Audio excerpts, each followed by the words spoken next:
خاوتي خواتاتي مساء الخير عليكم بونسوار تو الموند اهلا وسهلا مرحبا بكم الزول في اللاون جيسبر راكم ملاح انا مانيش مليح اليوم نخرج لكم طايطاي والله ماني مليح وعلاش مانيش مليح La dernière fois, il y a un sujet, je voulais en parler hier et avant-hier, mais l'affaire Ben Halima ou l'affaire Tal Zahar Zouaimia, etc. Beaucoup de scandales se sont accumulés. L'agenda d'Antana a été débordé. J'étais vraiment débordé par les vérifications sur les dernières émissions que j'avais diffusées sur les podcasts que nous avons diffusés sur notre chaîne YouTube et qui sont d'ailleurs repartagés sur Facebook maintenant. Il y avait une rencontre à Alger à laquelle a participé le vice-gouverneur de la Banque d'Algérie, Mouatassem Boudieff.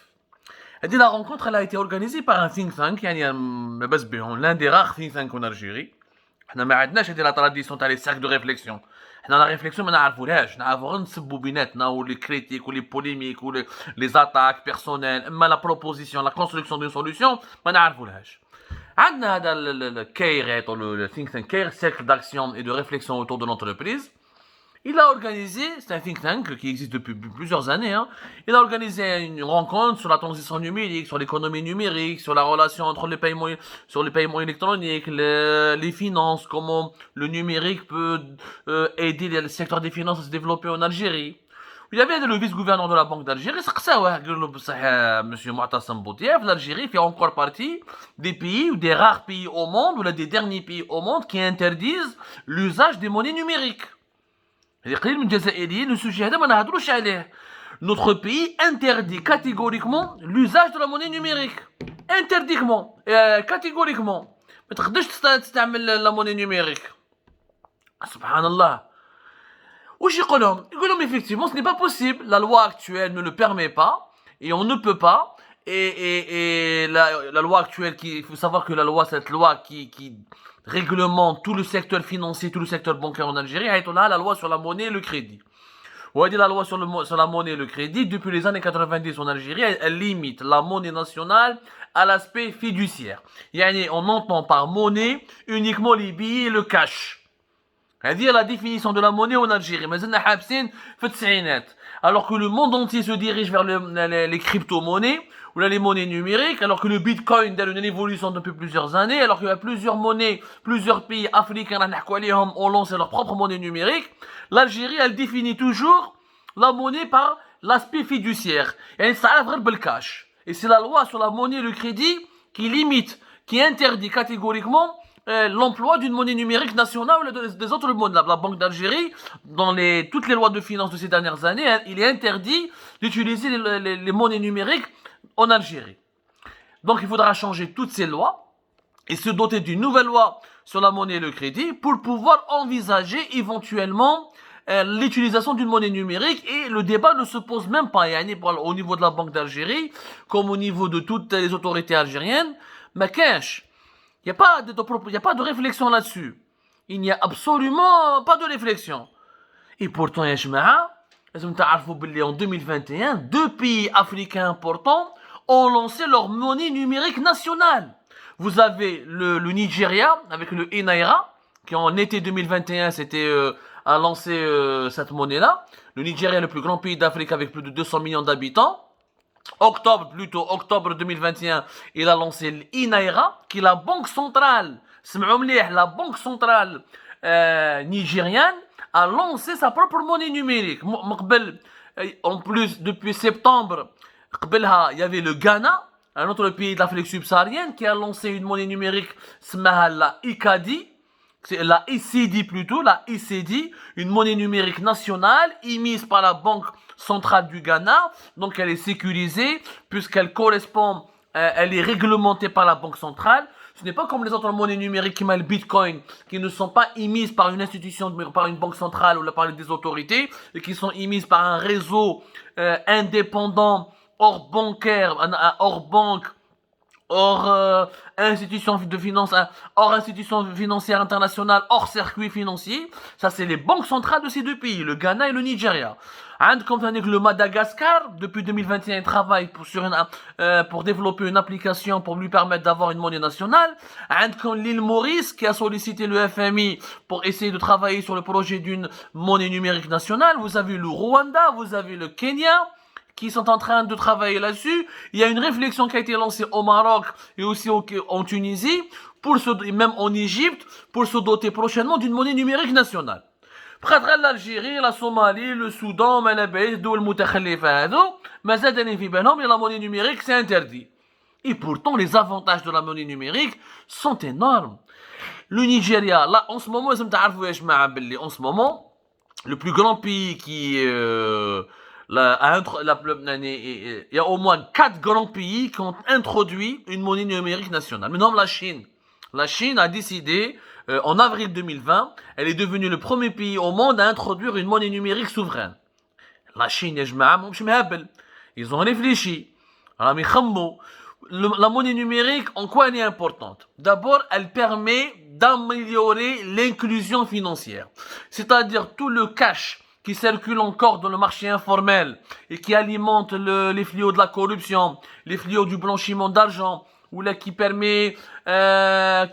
permet pas aux États de prélever des recettes fiscales et qui ne permet pas donc à l'argent d'être transparent et de circuler au sein du système bancaire pour développer les activités bancaires ou là pour développer l'investissement économique ou là pour développer la création de richesses du pays, parce que si l'argent est au sein des banques, il est contrôlé par le trésor public, par le fisc d'un pays, cet argent va permettre de financer les services publics, de financer le développement des infrastructures du pays et de financer les crédits à l'investissement, les fameux crédits d'investissement pour les entreprises. C'est important, c'est ce qu'on appelle dans l'économie l'inclusion financière. Tous les pays du monde sont en train de miser là-dessus. Les monnaies numériques vont développer l'inclusion financière. En Algérie, ما بالهمش بالحكايه هذه. حنايا عندنا un marché informel parmi les plus importants. Entre 40 à 50% de notre économie, là, le marché informel. On estime que pratiquement la moitié, entre 30 jusqu'à 45% de la masse monétaire dans notre pays, et de toutes les billets et les pièces d'argent qui circulent dans notre pays sont entre les mains de l'informel. هذو الدراهم يدخلوش les caisses de l'État, وما يدخلوش les caisses des banques, وما يدخلوش les caisses des entreprises. Donc il n'y a aucun contrôle, aucune transparence.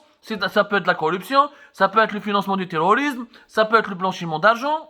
En plus, ça ne permet pas au pays de financer des services publics, de payer des allocations, de payer des subventions sociales, de développer des écoles, de développer des universités, de financer les hôpitaux. Personne ne les contrôle. On estime qu'il y a plus de 40 milliards de dollars qui sont dans le secteur informel. Et encore, c'est un chiffre, une évaluation, ça peut être pire encore.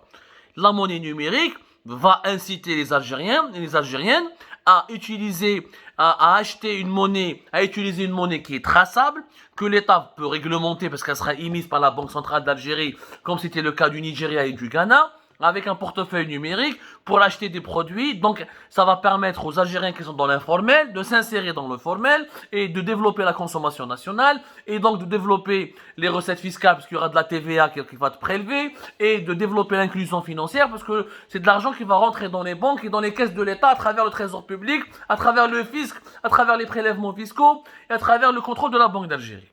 Donc, on est tous gagnants. On est tous gagnants, les pays africains, le Zimbabwe réfléchit là-dessus. En plus, c'est une monnaie qui peut être internationale, qui peut devenir convertible plus rapidement. On peut utiliser les monnaies numériques, sont beaucoup plus maintenant acceptées pour les paiements internationaux.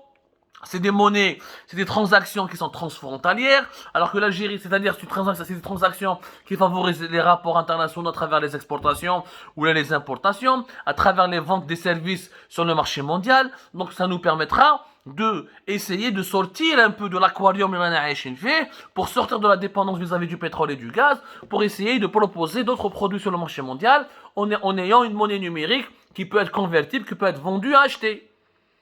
Ça permettra aux Algériens d'être enfin dans la mondialisation.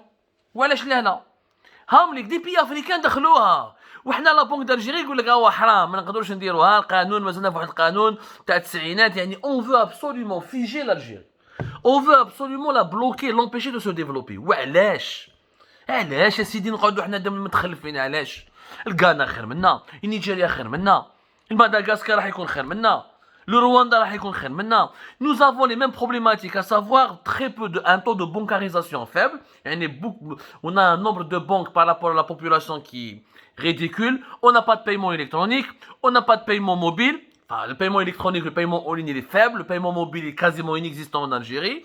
Les pays de l'Afrique subsaharienne nous ont dépassé là-dessus et ça a prouvé son efficacité. Côte d'Ivoire, Ghana, Burkina Faso, Sénégal, Congo-Brazzaville, Congo-Kinshasa. C'est des pays où le paiement mobile a réussi à développer, à apporter de la croissance, à limiter l'informel, à améliorer les recettes fiscales de l'État. Le Ghana et Guelec, ils sont en train d'envisager de payer les citoyens directement avec la monnaie numérique pour se débarrasser du cash et pour arrêter d'importer du papier et d'être dépendant de la vieille monnaie.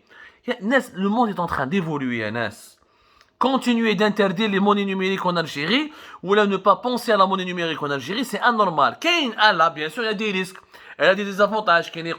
Le Bitcoin, par exemple, il est le premier selon les États-Unis d'Amérique. Les autorités américaines, avec le Bitcoin, c'est la première monnaie utilisée en ce moment par les mafieux, par les trafiquants de drogue, par les criminels. C'est vrai qu'il y a une forme de cybercriminalité. Il faudra vérifier, il faudra contrôler, il faudra identifier les utilisateurs de cette monnaie numérique, il faut limiter il y a un aspect de cybersécurité qu'il faut absolument développer, il y a des données personnelles qu'il faut protéger. Oui, ça c'est des défis, mais il est possible. Le Bitcoin, c'est autre chose. Le Bitcoin, ça échappe aux banques centrales.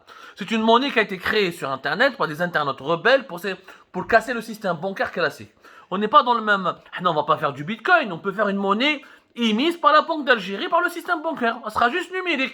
Donc on pourra assurer sa sécurité. Et la cybersécurité, alhamdoulilah, nous avons des compétences algériennes qui sont à l'étranger, qui sont partout en Amérique du Nord, ou là, peu importe où ils sont un peu répartis sur cette vaste planète. On a pas mal de compétences qui peuvent aider le pays avec leur expérience pour lui permettre de faire cette transition vers une monnaie numérique. Mais on ne peut pas rester les bras croisés. Les autres pays du monde évoluent. Une vieille monnaie qui vaut même pas un clou aujourd'hui. Une monnaie qui est de plus en plus faible. Une monnaie qui est de plus en plus, c'est une monnaie qui est de plus en plus le symbole du sous-développement.